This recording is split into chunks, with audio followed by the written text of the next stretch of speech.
السلام علیکم درنو لیدونکو د شپږو کلمو څخه پنځمه کلمه استغفار زده کوو. استغفار معنا بخښه غوښتل. بسم الله الرحمن الرحیم.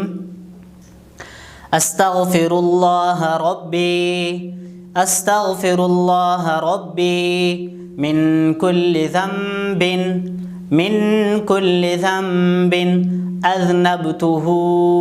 أذنبته عمدا أو خطأ سرا أو علانية وأتوب إليه من الذنب الذي أعلم ومن الذنب الذي لا أعلم ومن الذنب الذي لا أعلم إنك أنت علام الغيوب وستار العيوب وغفار الذنوب ولا حول ولا قوة إلا بالله العلي العظيم. اوس راځو د پنځمې کلمې مطلب او معنا زده کوو چې د دې کلمې څه مطلب او څه معنا ده.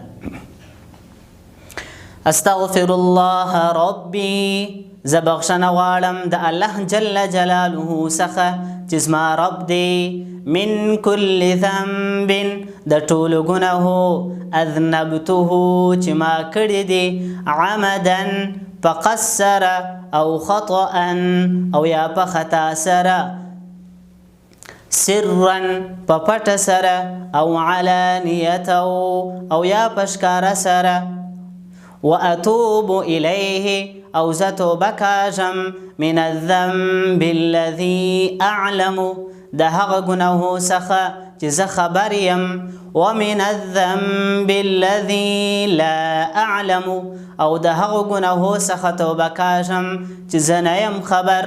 إنك أنت بشک ای الله جل جلاله ته چې علام الغیوب په ټولو پټو شانو خبر یې وستار العیوب او د ټولو عیبو پټونکی یې وغفار الذنوب او د ټولو ګناهو بخښونکی یې ولا حول نسته توفیق ولا قوة او نه طاقت سته إلا بالله مگر په الله جل جلاله سره العلي العظيم هغه الله چې لوړ او لوی دی.